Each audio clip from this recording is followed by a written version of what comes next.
The morning sun was barely peeking through San Francisco's famous fog when Sarah Johnson's alarm went off at 5:30 a.m.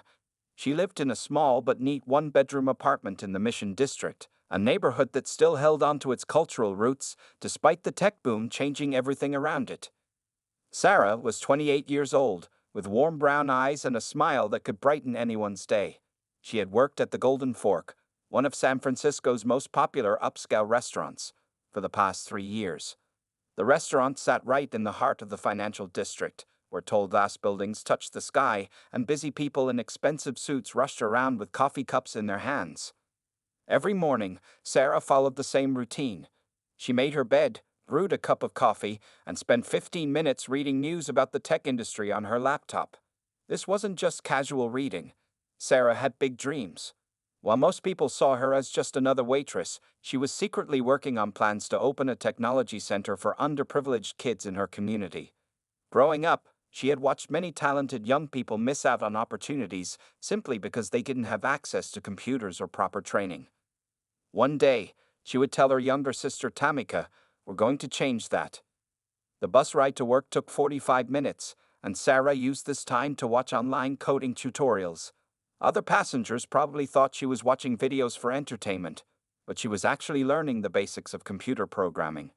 She believed that to help kids learn about technology, she needed to understand it herself first. At exactly 7:45 a.m., Sarah walked through the back entrance of the Golden Fork. The kitchen was already buzzing with activity. Chefs chopping vegetables, the clang of pots and pans, and the rich smell of fresh bread baking in the ovens. Sarah loved this energy, even after 3 years of working there. "Good morning, everyone," she called out, and several voices responded with warm greetings. Despite the restaurant's fancy reputation, the staff was like a family. Maria, the head chef, gave Sarah a quick hug while balancing a tray of croissants. Tommy, the dishwasher, flashed her a peace sign from behind his steamy workstation.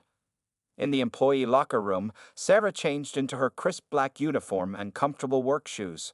She pulled her long black hair back into a neat bun. Restaurant policy required all hair to be properly secured. Looking in the mirror, she straightened her name tag and practiced her signature smile. Working in customer service wasn't always easy, but Sarah had learned that a genuine smile could solve many problems before they even started.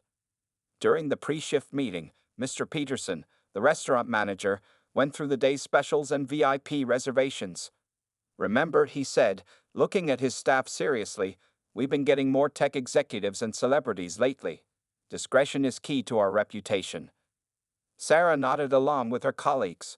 The Golden Fork had recently become popular with Silicon Valley's elite, who appreciated the restaurant's strict policy about customer privacy. No photos were allowed inside, and staff were trained to handle any disruptions quietly and professionally. As she set up her section, tables 15 through 22, Sarah thought about her bank account. She had saved $12,000 toward her dream of opening the tech center, but she needed much more. The restaurant job paid well, especially with tips from wealthy customers, but it would take years to save enough at this rate. Still, Sarah remained hopeful. She had seen too many success stories in San Francisco not to believe in possibilities. Just last week, she had served dinner to a woman who started her company in a garage and now ran $1 million business. Maybe someday, Sarah thought as she perfectly aligned the silverware on each table, "Someone will sit at one of these tables who can help make my dream come true." Little did Sarah know that this ordinary Tuesday would change her life forever. As she finished her morning preparations, checking each salt and pepper shaker, straightening every chair, and making sure each table had the day's menu, she had no idea that in just a few hours, one of the world's most famous and controversial figures would walk through the door and set in motion a chain of events that would turn her world upside down. The morning crowd began to arrive, and Sarah put on her professional smile, ready to start another day of service. The clock showed 11 o'clock a.m., and the Golden Fork was open for business. The lunch rush at the Golden Fork was in full swing when it happened.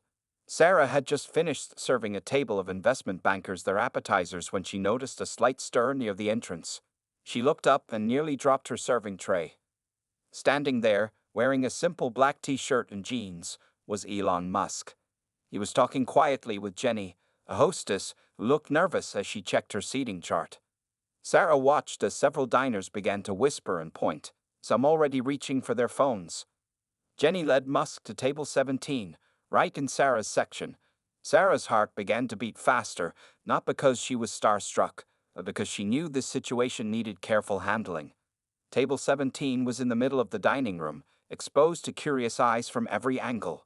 "Good afternoon, Mr. Musk," Sarah said professionally, approaching the table. "Welcome to the Golden Fork." She noticed he had his laptop with him and seemed to want to work while eating. She also saw at least 3 people at nearby tables trying to secretly take photos. Making a quick decision, Sarah spoke softly. "Sir, if you'd prefer, I can arrange a more private setting for you to work." Musk looked up, seeming to notice the growing attention around him. He nodded gratefully. Without making a scene, Sarah smoothly moved into action. She quietly asked 2 couples at nearby tables if they wouldn't mind relocating, offering them complimentary desserts for their trouble. Then, with help from Carlos, another waiter, she quickly rearranged several tables to create a small, semi-private space using the restaurant's large decorative plants as natural barriers. "Is this more comfortable, sir?" Sarah asked after setting up the new space. The clever arrangement now blocked most people's view while still maintaining the restaurant's elegant atmosphere. Musk seemed impressed. "This is perfect, thank you," he said, settling into his new spot. "I appreciate your thoughtfulness." Sarah took his order, a simple green salad and grilled chicken, and made sure to keep his water glass filled without hovering. She noticed he was working intently on his laptop, occasionally making phone calls in a low voice. Thanks to her arrangement, he could work in relative peace. However, not everyone was happy with the special treatment. Sarah overheard Mrs. Davidson, a regular customer known for her complaints, muttering to her friend, "Well, I never. When I asked to move tables last week, they said it wasn't possible, but for him, they'll rearrange the whole restaurant." Other customers were trying to get glimpses of the famous tech entrepreneur, but Sarah's clever table arrangement made it difficult. She continued serving her other tables with the same friendly efficiency, making sure no one felt neglected. During a quiet moment, Musk called Sarah over. "I noticed what you did with that couple who were trying to take photos," he said. Sarah had discreetly stepped into their frame each time they aimed their phones at his table, pretending to be serving nearby customers. "That was very smart." Sarah smiled. "Everyone deserves to eat their meal in peace, sir." She hesitated for a moment, then added, "I've actually been studying some basic coding in my free time. I believe everyone should have access to technology education, especially young people from underprivileged backgrounds." Musk looked interested, but before he could respond, Sarah noticed Mr. Peterson, the manager, watching her with a frown. She quickly excused herself, remembering the rule about not engaging in personal conversations with customers. As the lunch hour wound down, Sarah brought Musk his check. He paid with a credit card and left a generous tip. Before leaving, he turned to Sarah and said, "Thank you for making this a productive lunch. Not many people understand the value of privacy these days." What Sarah didn't notice was that someone had recorded her table rearrangement on their phone. As Musk left the restaurant, this person was already uploading the video to social media. Within hours, it would start spreading across the internet, with people debating whether Sarah had done the right thing. By the end of her shift, Sarah had no idea that her simple act of customer service was about to go viral, or that it would lead to consequences she never could have imagined. As she cleaned her last table, her phone buzzed with a notification, but she was too busy to check it.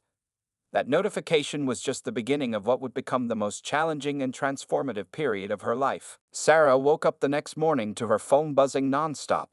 At first, she thought something was wrong with it. There were hundreds of notifications from Facebook, Instagram, and Twitter. Her sister Tamika had called 15 times.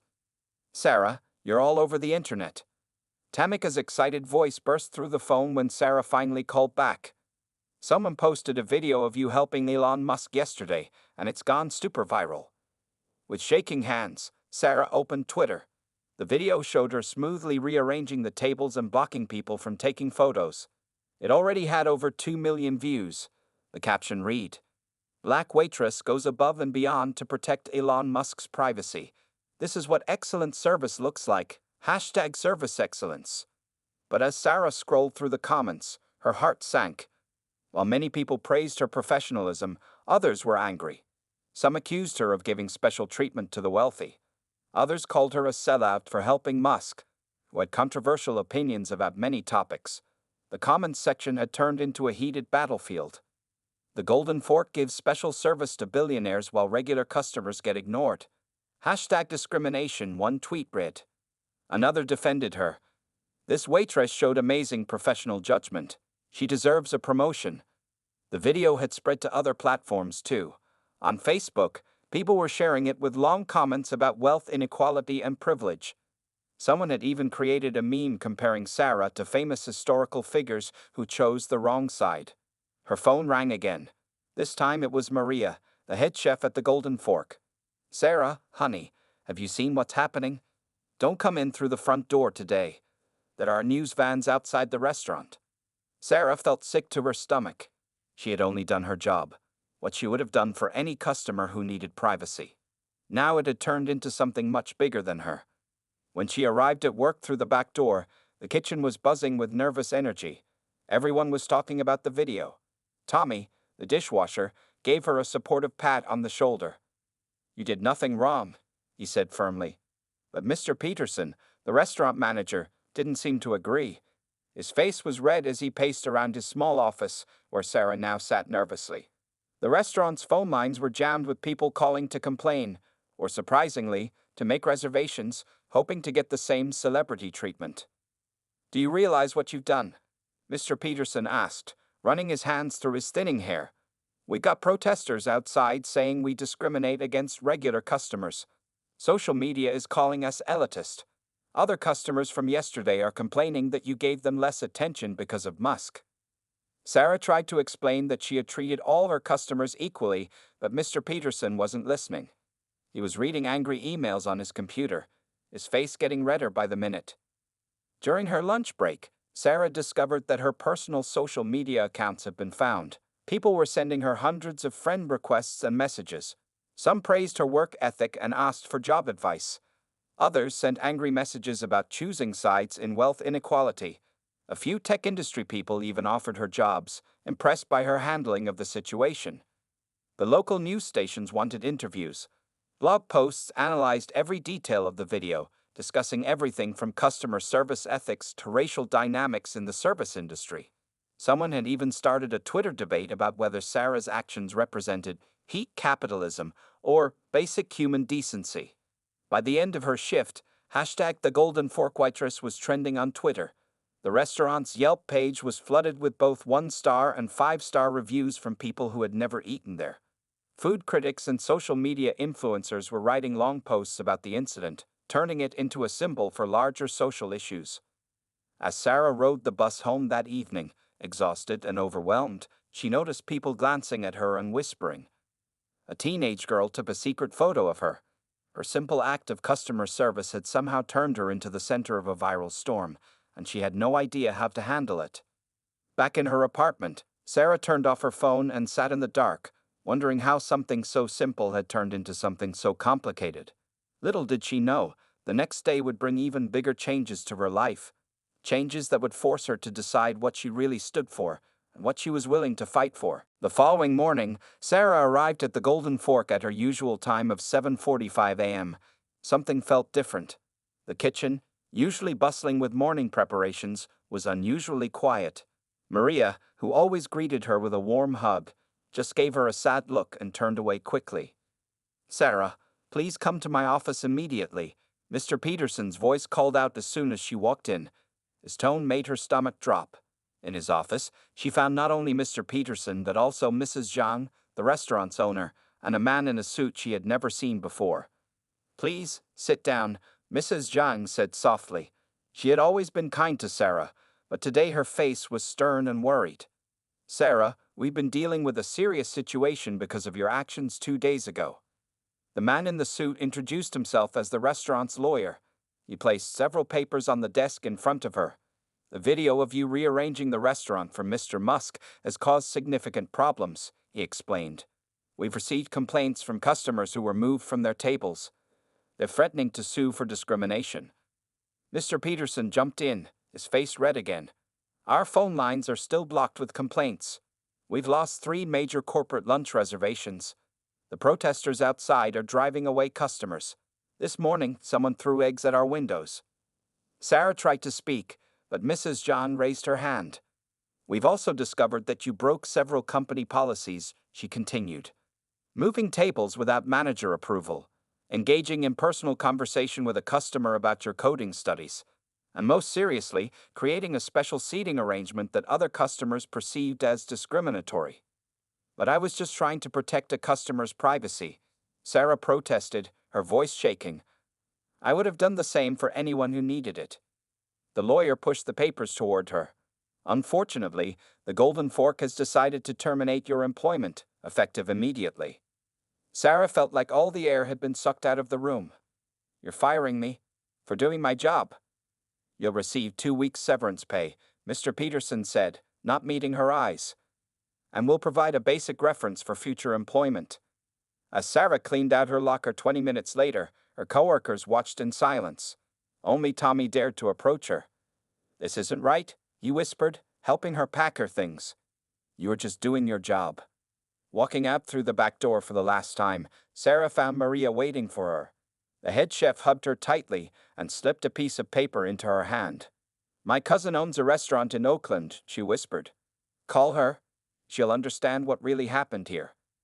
But getting another restaurant job would have to wait. As Sarah stepped into the alley, she found 3 news reporters waiting. Someone had tipped them off about her firing. Camera lights flashed in her face as they shouted questions. How do you feel about being fired for helping Elon Musk? Was this a case of discrimination against regular customers? Do you regret your actions? Sarah pulled her jacket hood up and pushed through them, refusing to answer. Her phone was already buzzing with messages from coworkers who had spread the news of her firing on social media. #JusticeForSarah was starting to trend. On the bus ride home, Sarah finally let the tears fall. 3 years of perfect service records, countless compliments from customers, all the extra shifts she had covered. None of it mattered now. Her dream of saving money for the tech center seemed further away than ever. At home, she found her sister Tamika waiting outside her apartment. I saw the news on Twitter, Tamika said, hugging her tightly. But look at this. She held up her phone, showing Sarah something that made her eyes widen. The video of her firing had already gone viral. Tech industry leaders were posting about it. Social justice activists were organizing boycotts of the Golden Fork. But most surprisingly, there was a new tweet from Elon Musk himself, posted just minutes ago. Sarah read it 3 times, not believing her eyes. Sometimes, Tamika said with a small smile, losing something opens the door to something better. Sarah stared at Musk's tweet again, her heart pounding. Maybe her sister was right. Maybe this wasn't the end of her story, but the beginning of something much bigger than she had ever imagined. Sarah stared at Elon Musk's tweet on her sister's phone, her hands shaking slightly. Just learned that the Golden Fork fired Sarah Johnson for protecting customer privacy. Bad move. Sarah showed exceptional judgment and problem-solving skills. Would like to discuss opportunities with her. Can someone connect us? #JusticeForSarah. Within minutes, Sarah's social media accounts exploded with messages from people trying to help connect her with Musk. Her LinkedIn profile, which usually got 2 or 3 views per week, suddenly had over 10,000 visitors. Tech recruiters were sending her messages by the dozens. You need to respond to him, Tamika exclaimed, bouncing with excitement on Sarah's small couch. But Sarah felt overwhelmed. Just 3 days ago, she had been a normal waitress. Now she was trending on Twitter, unemployed, and Elon Musk wanted to talk to her. As they discussed what to do, Sarah's phone rang. The number was blocked. Taking a deep breath, she answered. Hello, is this Sarah Johnson? A professional woman's voice asked. I'm calling from Mr. Musk's office. He would like to schedule a video call with you this afternoon. Would that be possible? 2 hours later, Sarah sat at her small kitchen table, her laptop open in front of her. Tamika had helped her put on a simple blue blouse and fix her hair. They had cleaned the kitchen wall behind her to look more professional for the video call. When Musk's face appeared on the screen, he got straight to the point. Sarah, I watched how you handled the situation at the restaurant. You saw a problem and solved it creatively, without making a scene. That's the kind of thinking we need. Sarah listened as he continued, hardly believing this was real. But what really interested me was what you mentioned about coding and teaching technology to underprivileged kids. Tell me more about that. For the next 20 minutes, Sarah found herself explaining her dream to one of the world's richest men. She told him about growing up in a neighborhood where many kids had never touched a computer.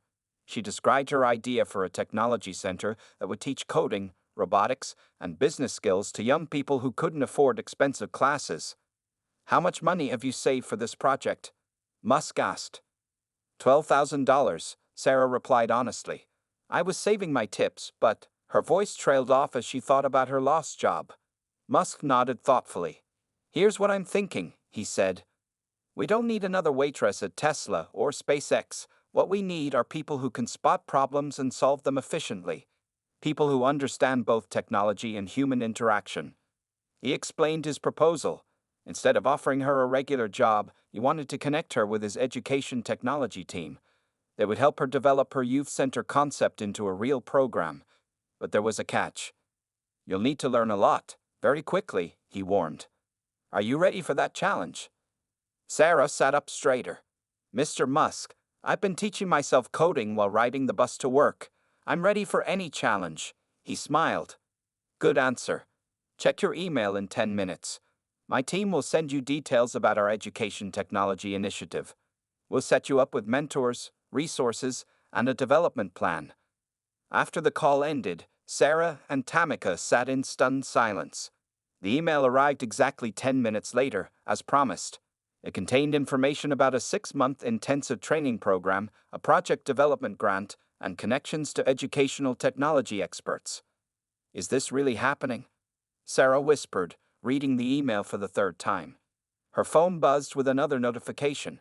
The Golden Fork had posted a public apology on their social media, trying to control the damage to their reputation. But Sarah barely noticed. Her mind was already racing with possibilities for her technology center. That evening, as she sat making notes about her project, Sarah remembered something her grandmother used to say, sometimes God closes a door to open a window. The door to her waitressing career had certainly closed, but it seemed a whole new world was opening up instead. Her phone buzzed again. This time it was a message from Maria, her former head chef. See? I always told you were meant for bigger things than carrying plates. Make us proud, girl. Sarah smiled, feeling a mix of excitement and nervousness about what was coming next. Tomorrow, she would begin her journey from waitress to tech educator. And somewhere out there, a group of kids from her neighborhood would soon have their lives changed forever. 6 weeks had passed since Sarah's video call with Elon Musk, and her life had completely changed. Instead of serving food at the Golden Fork, she now spent her days in intensive training sessions, learning everything from advanced coding to business management. The small apartment that once seemed cozy now looked like a mini tech office. Her kitchen table was covered with 2 laptops, programming books, and empty coffee cups. Sticky notes with coding commands and business terms decorated her walls. Even her sister Tamika joked that visiting felt like entering a startup company. You got that look again, Tamika said one morning, finding Sarah already awake and studying at 5 a.m., the one that says your brain is about to explode. Sarah rubbed her tired eyes. She had been up since 4 a.m. trying to understand a particularly challenging part of her project proposal. Musk's team hadn't made things easy. They pushed her hard, expecting her to learn in months what most people learned in years. But today was important. She would be presenting her detailed plan for the Youth Technology Center to a group of potential investors. Musk had arranged the meeting, but he made it clear that she would have to convince them on her own. Remember, her mentor Jessica had told her during yesterday's preparation call, these investors aren't just giving money because Elon introduced you. They want to see that you can turn your dream into a real, successful program. Sarah arrived at the Tesla office building in downtown San Francisco feeling nervous but prepared. The security guard smiled as he handed her a visitor's badge. Good luck today, he said. My kid wants to join your program when it opens. The meeting room was intimidating, all glass walls and sleek furniture. 5 investors sat around the table, along with 2 members of Musk's education technology team. Musk himself joined through video call, his face appearing on a large screen at the end of the room. Taking a deep breath, Sarah began her presentation. She didn't just show them plans for a building with computers. Instead, she outlined a complete technology education ecosystem. The center would offer coding classes, robotics workshops, and business skills training. Local tech professionals would serve as mentors. Students could earn credits towards college courses. But here's what makes our program different, Sarah explained, her voice growing confident. We're not just teaching kids to code. We're teaching them to solve real community problems using technology. She showed them prototype projects her test group had created. An app to help local food banks manage donations, a website for neighborhood safety alerts, and a simple program to help elderly residents request assistance from nearby volunteers. The investors asked tough questions. How would she measure success? What about ongoing funding? How would she choose which students to accept? Sarah answered each question carefully, using all she had learned in the past 6 weeks. When she finished, there was a moment of silence. Then one investor, a woman with gray hair and sharp eyes, spoke up. I've sat through hundreds of presentations about helping underprivileged communities. Most of them come from people who've never lived in those communities. But you're different, Sarah. You understand both worlds, technology and community needs. Another investor nodded. You're not just asking for money. You've created a sustainable plan that could be replicated in other cities. Musk spoke from the screen. The question isn't whether to fund this project, he said. The question is how quickly we can get it started. One by one, the investors agreed. Instead of the $500,000 Sarah had asked for, they'd offered $2 million to launch the program in multiple locations. They'd also promised to connect her with their networks of tech professionals who could serve as mentors. As Sarah left the building 2 hours later, her phone buzzed with a message from Tommy, her former co-worker from the Golden Fork. Saw you entering the Tesla building on my way to work. Look how far you've come from carrying plates. We're all rooting for you. Sarah smiled, remembering her days as a waitress. Those skills, handling pressure, solving problems quickly, dealing with different types of people, had prepared her for this moment in ways she hadn't expected. That evening, as she updated her project timeline, Sarah realized something amazing. Getting fired had been the best thing that ever happened to her.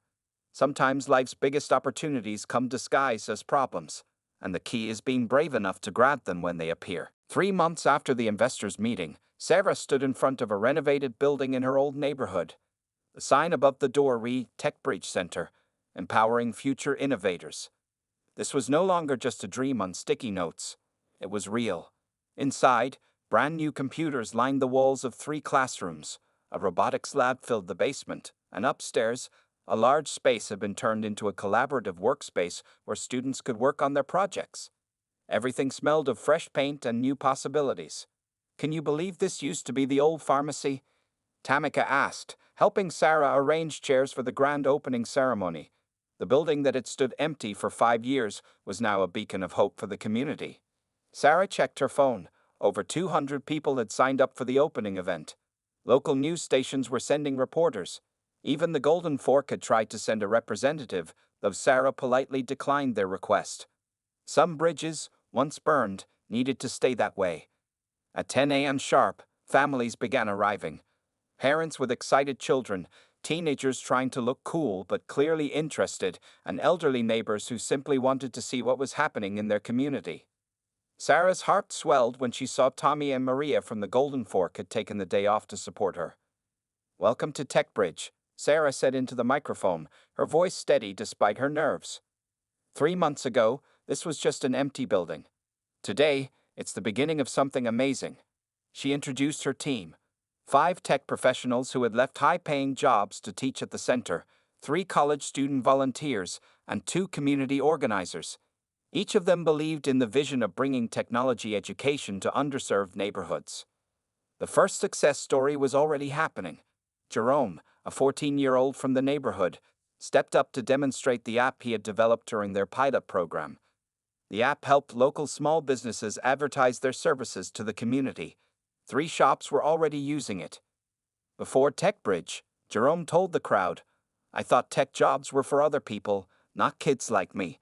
Miss Sarah showed us that anyone can learn this stuff if they're willing to work hard." Sarah watched proudly as her students showed visitors around. In one classroom, a group of girls demonstrated the robots they had built.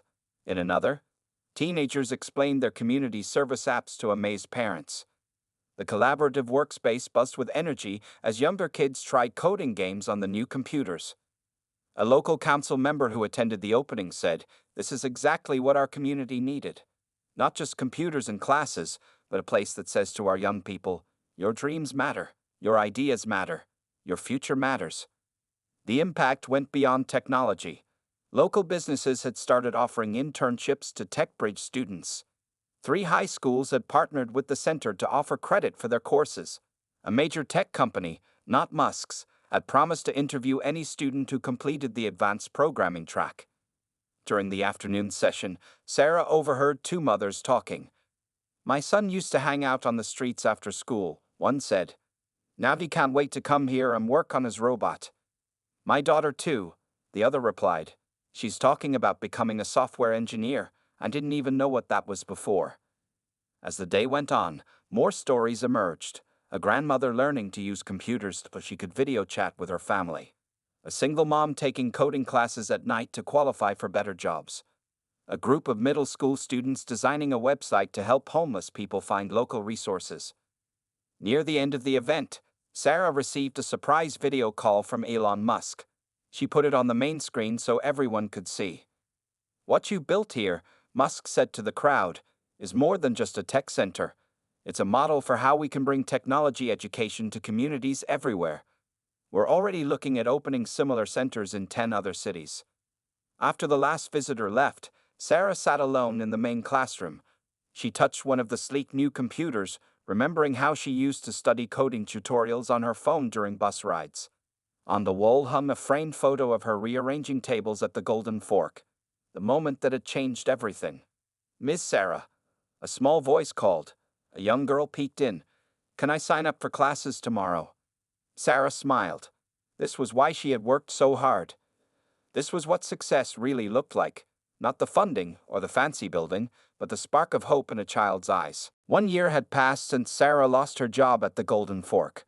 On this sunny morning, she stood backstage at a major technology conference in San Francisco, preparing to give the keynote speech. The event organizers had chosen her to speak about technology education for all, breaking down barriers. "You've come a long way from serving salads," Tamika said, helping Sarah adjust her blazer. Sarah smiled, touching the small robot pin on her lapel, a gift from her first class of students at TechBridge. The audience of 3,000 people included tech leaders, educators, and most importantly to Sarah, 20 of her TechBridge students who had been specially invited. They sat in the front row, wearing their blue TechBridge t-shirts with pride. As Sarah walked onto the stage, the large screens behind her showed photos of her journey. The viral video from the Golden Fork, the empty building that became TechBridge, and the faces of hundreds of students whose lives had been changed. 1 year ago, Sarah began, her voice clear and confident. "I was a waitress who studied coding on bus rides to work. Today, I stand before you as the founder of TechBridge, a program that has helped over 500 students learn technology skills." She shared the numbers that proved TechBridge's success. 15 students had received college scholarships for computer science. 32 adults had found better jobs after completing their evening classes. 10 student-created apps were now being used by local businesses and community organizations. But the most powerful moment came when she invited Jerome, her first student, to join her on stage.